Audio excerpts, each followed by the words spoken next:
British Harriers and Tornadoes were in operation last night, reflecting the revulsion of decent people at the evil Milosevic has wrought. Sadly, the only language he seems to understand is force. Established in the aftermath of the Kosovo War, Kosovo Force, or KFOR, a NATO peacekeeping mission since 1999. It stepped in after Western bombing forced the brutal sectarian conflict to a close and has never stepped out. Its mission is to help keep Kosovo a secure, democratic and peaceful place for every ethnicity and ensure freedom of movement for all. The international community has got to be united, it's got to be resolute, it's got to be determined, and ultimately it's got to win. While tensions between ethnic Serbs and Albanians persist, KFOR troops remain to keep peace in a place both call home. 1999's NATO bombing came in response to ethnic cleansing at the hands of Slobodan Milosevic, the nationalist Serbian leader and opponent of an independent Kosovo, the dream for Albanian Muslims there. He ordered a military response to attacks on Serbian police, leading to the killing of 45 ethnic Albanians, with more than 1 million forced to flee.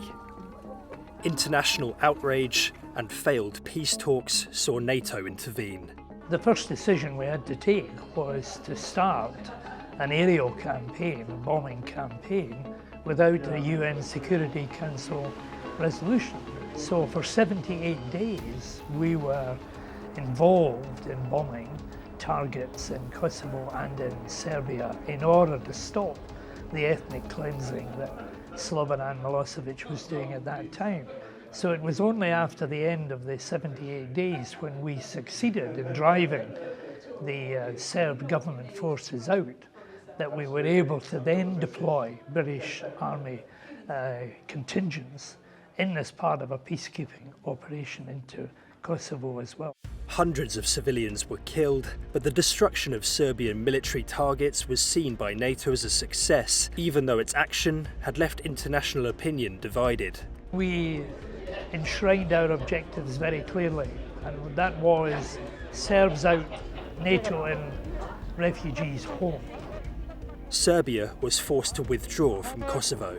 KFOR peacekeepers moved in June 1999, allowing Albanian refugees to return.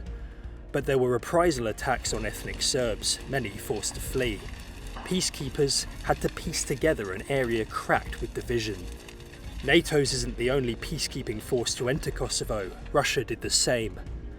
Sharing Slavic cultural bonds with Serbia, it considers it an ally opposing Kosovo's independence. Today, Moscow is suspected of stoking tensions, but back in 1999, Russia's arrival almost led to an international incident. 30,000 NATO peacekeepers found themselves in a standoff with their Russian counterparts who'd beaten them to Pristina airport. A military decision not to force out the Russians avoided a potentially dangerous clash, with Russian peacekeepers left to operate independently in Kosovo. We of course had, in solving the Kosovo problem, was we did have a commonality of purpose within the international community. And that of course is what's needed. And of course that was under some good, strong NATO leadership with Russia in support. And I made a lot of good friends in Kosovo, both Albanians and Serbs. And it was a very important task, and one that I think my battalion of 2nd Green Jackets in Pristina and Mitrovica thoroughly relished being involved in. KFOR troops played a vital role in an area now scarred by violence and ethnic persecution.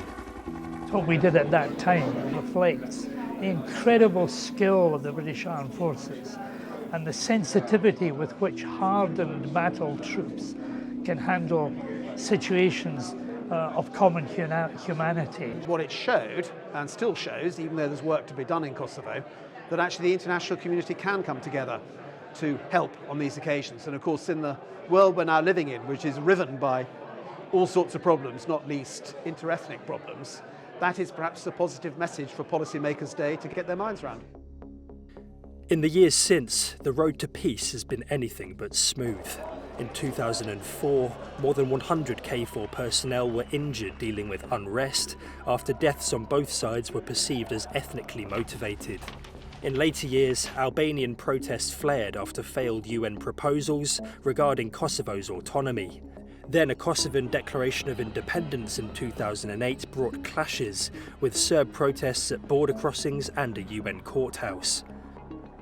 In 2011, tens of peacekeepers were injured during sustained unrest after Kosovan police tried to seize Serbian-controlled border crossings in the north.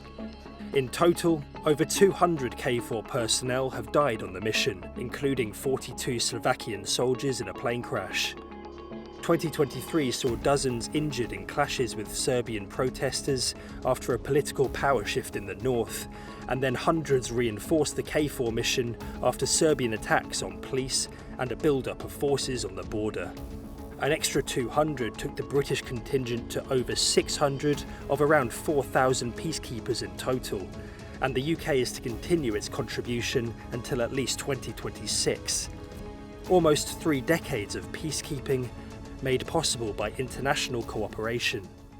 I felt a sense of pride, an enormous feeling of gratitude to the armed forces who had been so successful and what they had done for the people of that area. They'd saved them, they'd saved their lives, their homes, their futures, and had created a multi-ethnic Kosovo, which I think we can all be proud of. What we still have to do now is to build on that success, encourage the peace process, encourage the reconciliation that is taking place, and make sure that Kosovo becomes part of the mainstream of European activity and economic success. NATO says its KFOR mission will continue until Kosovo wins recognised independence. Tom Sables, Forces News. Thanks for watching. For more from Forces News, like and subscribe to our channel.